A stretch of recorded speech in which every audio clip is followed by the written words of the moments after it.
Hey everyone, welcome to today's video. Today we're going to be talking about the 2026 races for the United States Senate, specifically characterizing each state on a map scale and seeing who we believe will control the United States Senate after these 2026 midterms in November. Now, keep in mind, we are months out from this election.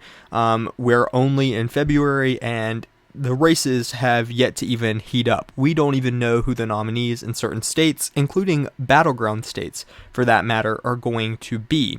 So therefore, it's just a rough estimate that we're going to be doing today. Nothing too crazy. We're just going to be kind of analyzing races and seeing where things stand as of today. Of course, these are my predictions standing, 8 months out from the elections.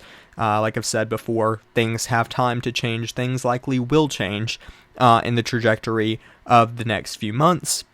But with that said, of course, it's important to kind of look at these races and see where things stand. So with that, I want to go ahead and start the video by characterizing some of the safe states that I believe Republicans will win by pretty solid margins. I don't expect really anything too competitive in these races.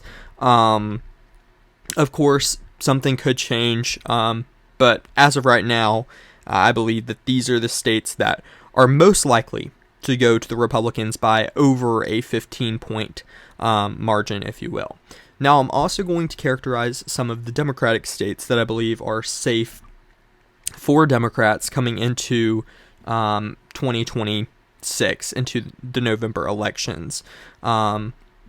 So these of course include states in the Midwest, and one state that I want to talk about specifically here in this safe margin for the Democrats at least is the state of Virginia. And the reason that I want to talk about it is because a lot of people believe that Mark Warner had the possibility of facing who is now former Governor Glenn Youngkin. Glenn Youngkin ultimately ended up deciding not to run for that race, I think maybe in large part because of how bad Winsome Sears lost the 2025 governor's race. But I just wanted to make note of that. I mean, this is a 15-point margin that I'm talking about, Mark Warner winning this race by, and I do believe that's what's going to happen. There are no high-profile Republicans running in this race. Jason Miyares, former Attorney General, has said he's not going to run. Glenn Youngkin has said he's not going to run. There's really not a good candidate, in my opinion, who can appeal to that rule base in Virginia that is needed to win over Republican voters, and I think Mark Warner is going to win by a very substantial margin. So with that said, I want to go ahead and talk about some of the likely states before we get into more of the competitive races. So I want to start by talking about the state of Texas. Now, this is an interesting state nonetheless, and one that I think a lot of people have to be on the lookout for. As of right now, I'm going to have Texas in the likely Republican column. I think this is subject to change depending on how the results go in these primaries just a few weeks away. Of course, if this is a race that is highly competitive, I believe that Ken Paxton leads the charge as the Republican nominee. Right now, I believe it's sitting at somewhere a little over 5 points in favor of Republicans. But I don't think that that's necessarily going to stay that way, and I definitely say that if Ken Paxton is the nominee. Of course, we're still weeks out. We don't know, but I want to make note of that and say, right off the top, I think that Texas is in that likely Republican column as of today. Of course, like I said again, things are subject to change. So I could be making this video and 24 hours from now, the race could look completely different. But as of now, I think we're in a likely Republican column, especially not knowing who either the Democratic nominee or the Republican nominee is going to be. I think we'll play it safe and put this in a likely Republican column. With that, I will also want to put in the Republican column on the likely scale Kansas and Nebraska.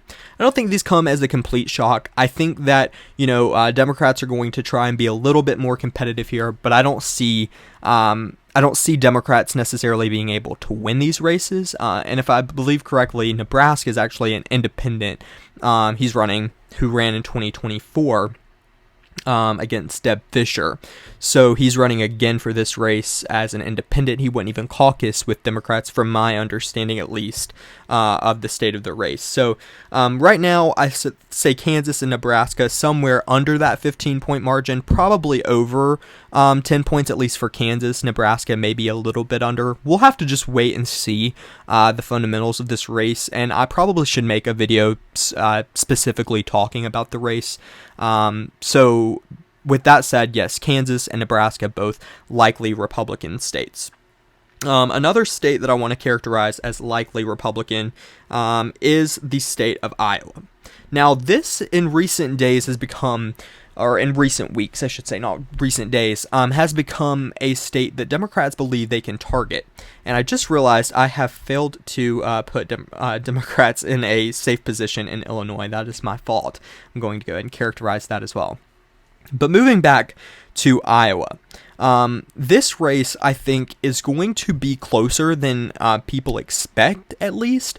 But I think at this point, Republicans still have the upper edge, and I believe that that's going to involve a plus 5-point victory, which puts this in a likely Republican column. I'm not comfortable saying it's going to be safe Republican, which would be 15 plus, but I do believe it's going to be a decently good win for Republicans, probably somewhere between that 5 to 10 point margin. But of course, we'll have to wait and see how some of these other races shape out. One state I want to talk about is New Mexico on the Democratic side. I actually hadn't characterized this state, but as of right now, it has to be a safe Democratic state. From my understanding of this race, the Republican is disqualified from running in the general election in November for the Senate seat in New Mexico, leaving this to the Democrats without a Republican challenger. And that is my understanding of the race. So at this point, feel free to correct me in the comments, but from the research I've done, the only candidate that is going to qualify for the general election is the Democrat. So therefore, safe Democrat in New Mexico. With that said, I want to move on to Florida, where I think this is also a likely Republican state. I think that the substantials of the race prove that Republicans are going to perform well here. I think that when we look back, I'm going to come in here. So, of course, when we go to these are governors, my fault. The presidency in 2024, Trump won by 13.1%. If we go over to the Senate seat, Marco Rubio won this same Senate seat in 2022 by 16.4%. Ashley Moody is going to win this race, and I very well think it will be over 5 points. Of course, the Democrats have a recruitment out in that race who I think could be a decent candidate, but I still, at this point, believe that the race is going to be in that likely Republican column. Now, with this said, I want to move over and start talking about the race for Alaska. The Alaska Senate race is one that a lot of people have been paying a lot of attention to. Dan Sullivan is likely to face former Congresswoman Mary Peltola. Now, this race is going to be really interesting. And what's even more interesting is this margin that I'm getting ready to put it in. The Democrats, I don't think, have the upper edge in this seat yet.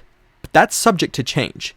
This race is going to be very close. Mary Peltola has already won statewide, and she nearly won statewide in 2024, despite the fact that Donald Trump won the state of Alaska by, let's see, 13.1%. Mary Peltola only lost the state. Well, let's see if it'll let me look. It might not. Yeah, here we go. That is not correct. I'm not sure what is going on here. Anyways, nonetheless, Mary Peltola lost the race by a very, very slim margin. Given the Democratic environment, I think there's no doubt that Democrats perform well here. So with that, I'm going to put Alaska in the lean Democratic column. Let's see. There we go. I think that this race is substantially going to be close. I don't dispute that at all. And I believe that there is a decent chance that Mary Peltola can pull this race off. Of course, at this point, I believe Dan Sullivan has the upper edge, but there's no doubt in my mind that this race is going to be close. With that, I want to move over to Michigan, where I also believe this race is going to be substantially close. I still believe the Democrats are going to end up winning it. But this really is going to matter on who they pick as their nominee. There's safer options and there's less safer options. Haley Stevens seems to be proving that she's not the best candidate to win this race in November. We'll see what happens as the primaries heat up and who the Democratic nominee actually is. But this race is going to be a lot closer than Democrats want it to be.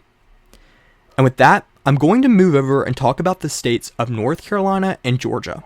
This is going to shock a lot of people, but I believe that North Carolina is a likely Democratic state. I believe Roy Cooper is winning this race anywhere between 5 and 15 points, and I stand by that. I do not believe that Michael Whatley is going to have the upper edge here, nor do I believe that he really has a huge advantage or chance at winning this race at all. I think the race is going to be close, and I think the race is not going to be as close as some people think, and I believe that Roy Cooper is going to prove himself yet again, flipping a Senate seat in 2026. With that, I want to move over to Georgia, where I think that this is in the lean Democratic column. I think Jon Ossoff is going to run a really great campaign. I think he's going to prove himself, but I just don't believe that this race is quite in that likely column to put it over 5 points yet. Jon Ossoff is going to run a fantastic campaign. I expect him to win. With that, Republicans are going to win Ohio within that lean margin. I don't believe that Republicans are going to do substantially well here.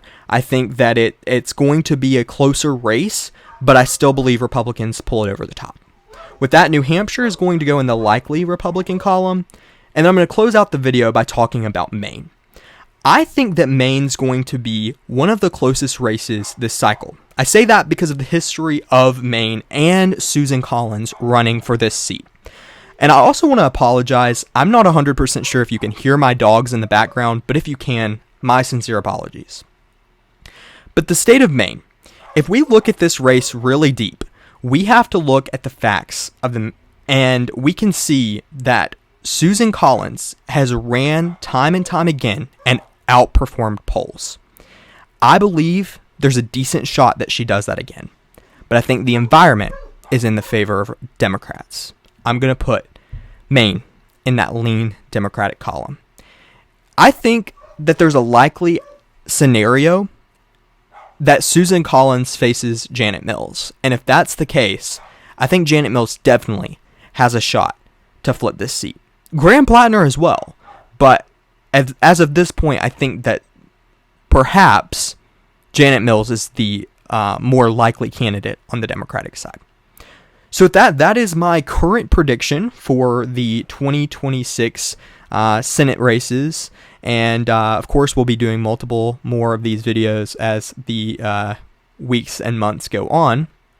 But as of February, this is my current prediction. Democrats flip 2 seats, and Republicans obviously lose those 2 seats, but Democrats hold on to every other seat that they have, including Georgia, which was arguably one of the closest races this cycle.